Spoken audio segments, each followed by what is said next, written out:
स्वागत है दोस्तों आज के इस बेहद खास विश्लेषण में। आज हम जिस घटना की बात करने वाले हैं ना, वो है राजस्थान की खौफनाक शादी। देखिए, ये कोई मनगढ़ंत कहानी नहीं है, बल्कि एक ऐसी सच्ची और रोंगटे खड़े कर देने वाली घटना है जिसने जयपुर की एक बेहद शानदार आलीशान डेस्टिनेशन वेडिंग को रातों रात एक भयानक सपने में बदल कर रख दिया। तो चलिए सिलसिलेवार तरीके से गहराई में चलते हैं और समझते हैं कि कैसे जश्न का वो खुशनुमा माहौल अचानक एक डरावने सन्नाटे में तब्दील हो गया।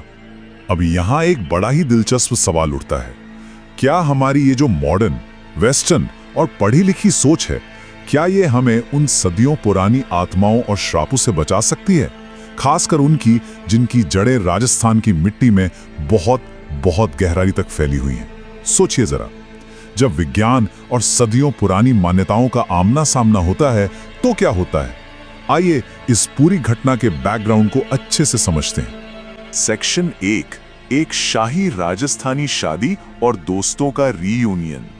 तो बात सिर्फ एक शादी की नहीं थी, ये मौका था 4 बचपन के दोस्तों आर्यन, राहुल, राज और गीता के एक शानदार रीयूनियन का। सालों बाद ये सब जयपुर के एक बहुत ही भव्य महल में इकट्ठा हुए थे। लेकिन यहीं से दो बिल्कुल अलग विचारधाराओं की टक्कर शुरू होती है। एक तरफ है आर्यन, जो अमेरिका से आया एक एनआरआई है। उसे हर बात में लॉजिक चाहिए, साइंटिफिक प्रूफ चाहिए, और वो इन सुपर नेचुरल चीजों का खुलकर मजाक उड़ाता है। और दूसरी तरफ है वहां का लोकल कल्चर, राजस्थान का वो खौफनाक इतिहास जो भटकती आत्माओं, प्राचीन श्रापों और मेहंदीपुर बालाजी जैसी जगहों से गहरे से जुड़ा है। और सच कहूं तो आर्यन का यही जरूरत से ज्यादा लॉजिकल लेकिन थोड़ा अहंकारी रवैया इस पूरी खौफनाक घटना की असल वजह बन जाता है। सेक्शन 2, वो वीरान स्कूल और एक खौफनाक खंडर। अब इमेजिन कीजिए, रात का वक्त है, सब थके हुए हैं और कैंप फायर के पास बैठे हैं। तभी गीता ने बातों बातों में एक ऐसा किस्सा छेड़ दिया जिसने वहां मौजूद हर इंसान के रोंगटे खड़े कर दिए। उसने जिक्र किया उनके पुराने स्कूल के ठीक पीछे बने एक खंडर का। वो कोई आम खाली इमारत नहीं थी, वहां की एक बहुत ही डरावनी किंवदंती थी कि करीब 30 साल पहले उस स्कूल में भयंकर आग लगी थी और एक टीचर अंदर ही फंसकर जल मरी थी। कहा तो ये भी जाता है कि आज भी अगर कोई रात में वहां से गुजरे तो उसे अंदर से किसी के दरवाजा पीटने और दर्दनाक चीखें सुनाई देती हैं। और सबसे डराने वाली बात, करीब 15 साल पहले उनका अपना ही एक क्लासमेट कुणाल वहां चला गया था और उसने उस खंडर में कुछ ऐसा देखा कि उसकी दिमागी हालत ही खराब हो गई। वो पूरी तरह पागल हो गया। मतलब उस जगह का खतरा कोई मजाक नहीं था, एकदम रियल था। सेक्शन 3, वर्जित दरवाजा खोलना, एक ऐसी गलती जिसने सब कुछ बदल दिया। अब देखिए, आर्यन के ईगो और सिर्फ 5000 रुपए की एक मामूली सी शर्त के चक्कर में इन दोस्तों ने रात के वक्त उस खंडर में जाने का एक बहुत ही बेवकूफाना फैसला कर लिया। आर्यन को तो बस अपनी बहादुरी साबित करनी थी। रात के ठीक 12:30 बजे वो लोग वहां पहुंचते हैं। 1 बजे आर्यन बिना किसी डर के उस खौफनाक वर्जित खंडर के दरवाजे तक पहुंच जाता है। 1:05 पर जैसे ही वो उस जंग लगे पुराने लकड़ी के दरवाजे को छूता है, वो दरवाजा झटके से खुलकर गिर जाता है। और फिर 1:10 पर उस खौफनाक सन्नाटे को चीरते हुए खंडर के अंदर से एक फुसफुसाती हुई आवाज आती है जो सीधे उसका नाम पुकारती है, आर्यन। बस यहीं पर आर्यन ने वो सबसे बड़ा नियम तोड़ दिया था जिसे वहां के लोग पिछले 30 सालों से मानते आ रहे थे। दरवाजा खुलते ही जो हुआ वो रूह कपा देने वाला था। आर्यन को अंदर से एक बेहद भयानक बदबू आई, जैसे कोई सड़ा हुआ मांस हो या कोई मरा हुआ जानवर। अंदर की दीवारें देखिए तो आग और धुएं से पूरी तरह काली पड़ चुकी थी। यह सब देखकर राहुल बुरी तरह घबरा गया।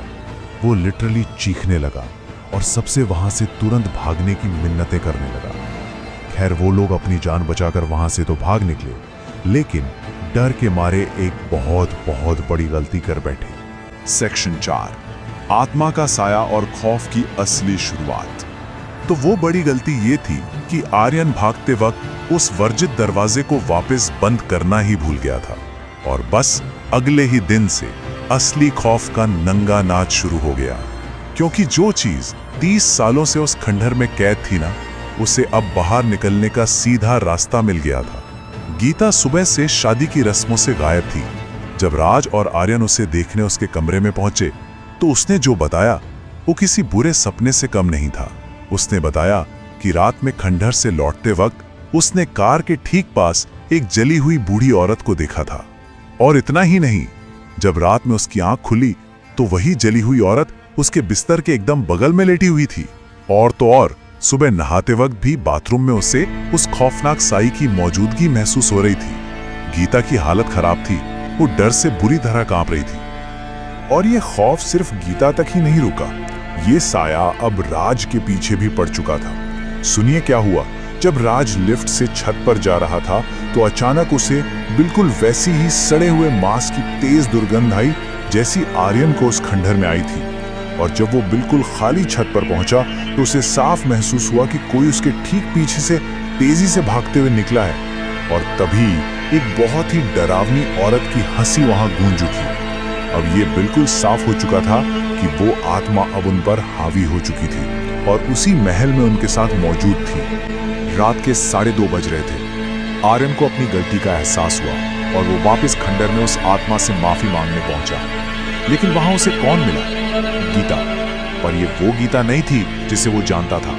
उसकी हंसी अब एक भयानक शैतानी हंसी में बदल चुकी थी। उसने एकदम से आर्यन की गर्दन दबोच ली और चीख कर बोली, मैं वही औरत हूं जो यहां जली थी और मेरी खून की प्यास पिछले 30 सालों से बुझी नहीं है। गीता अब पूरी तरह से उस जली हुई टीचर की आत्मा के कंट्रोल में थी और आर्यन की मौत अब बस कुछ ही सेकंड्स दूर थी। सेक्शन 5, मेहंदीपुर बालाजी में झाड़ फूंक और आत्मा से मुक्ति का संघर्ष। इस रोंगटे खड़े कर देने वाली सिचुएशन में राज और राहुल ने किसी तरह वो दरवाजा तोड़ा और आर्यन की जान बचाई, जिसका दम घुटने ही वाला था। वहां से उन्होंने 1 सेकंड भी बर्बाद नहीं किया और तुरंत गीता को लेकर सीधा मेहंदीपुर बालाजी के लिए निकल पड़े। अब जिन्हें नहीं पता उनके लिए बता दूं कि मेहंदीपुर बालाजी राजस्थान का वो बहुत ही प्रसिद्ध और सिद्ध हिंदू मंदिर है जो पूरे देश में बुरी आत्माओं को भगाने और झाड़ फूंक के लिए जाना जाता है। वहां पहुंचने पर गीता के शरीर से उस शैतानी साये को बाहर निकालने की एक बहुत ही लंबी और भयानक प्रक्रिया शुरू हुई। आखिरकार उन शक्तिशाली अनुष्ठानों का असर हुआ। वो आत्मा गीता का शरीर छोड़कर चली गई और जाकर इन सब ने एक गहरी राहत की सांस ली। सेक्शन 6, श्राप अभी भी जिंदा है, या यूं कहें कि शांति का एक बहुत बड़ा छलावा। अगले दिन शादी की सारी रस्में एकदम बिना किसी रुकावट के पूरी हो गईं। ऐसा लग रहा था मानो सब कुछ नॉर्मल हो गया हो। फिर आर्यन के दोस्तों ने उसे एक ऐसी खबर दी जिससे सुनकर उसकी जान में जान आ गई। उन्होंने बताया कि उस पुराने मनहूस खंडहर को एक जेसीबी मशीन लगाकर पूरी तरह से जमींदोज कर दिया गया है। वहां अब एक नया स्कूल बनने वाला था। आर्यन ने सोचा, चलो भाई, जब वो डरावनी बिल्डिंग ही नहीं रही तो वो आत्मा और उसका श्राप भी हमेशा के लिए खत्म हो गया। और इसी झूठे सुकून के साथ वो आराम से अमेरिका वापस लौट गया। 2.5 साल, जी हाँ, पूरे 2.5 साल तक आर्यन इसी भ्रम में मजे से जीता रहा कि अब वो बिल्कुल सेफ है। उसकी जिंदगी एकदम ट्रैक पर आ चुकी थी और जयपुर की वो खौफनाक रात बस एक धुंधली सी याद बनकर रह गई थी। लेकिन ये जो शांति थी ना, ये सिर्फ तूफान से पहले का सन्नाटा था, एक बहुत बड़ा छलावा जो अब टूटने ही वाला था। अमेरिका में आराम से बैठे आर्यन को अचानक एक ऐसा फोन कॉल आता है जिसने उसकी दुनिया ही हिलाकर रख दी। उसका वो सारा सुकून एक ही झटके में चकनाचूर हो गया, क्योंकि हकीकत ये है कि ईंट पत्थर की इमारतें गिरा देने से कभी आत्माएं खत्म नहीं होती। उसे पता चला कि उस नई बनी स्कूल की बिल्डिंग में एक बच्चे का शव मिला है और वहां के लोग आज भी यही कहते हैं कि वो जली हुई टीचर रात के अंधेरे में बच्चों को चुराने के लिए उन नए नवेले गलियारों में भटकती है। ये खौफनाक ट्विस्ट हमें ये साफ साफ बताता है कि वो आत्मा वहां से कभी गई ही नहीं थी। उसे तो बस शिकार करने के लिए एक बिल्कुल नया ठिकाना मिल गया था। तो अब एक बहुत ही विचलित कर देने वाला सवाल हमारे सामने आता है, अगर एक बिल्कुल नई मॉडर्न इमारत उस पुरानी खौफनाक आत्मा को नहीं रोक सकती, तो जरा सोचिए भारत के ऐसे और कितने स्कूलों और कॉलेजों की दीवारों के पीछे न जाने ऐसे कितने ही डरावने रहस्य छिपे होंगे। इसी डरावने और सोचने पर मजबूर कर देने वाले विचार के साथ हम अपनी अगली सीरीज की घोषणा करते हैं। हमारे अगले विश्लेषण में हम बात करेंगे भारत के टॉप 5 सबसे डरावने स्कूलों और कॉलेजों की। तो तैयार रहिएगा। हमारे साथ इस विश्लेषण में इतनी गहराई तक जाने के लिए आपका बहुत बहुत धन्यवाद।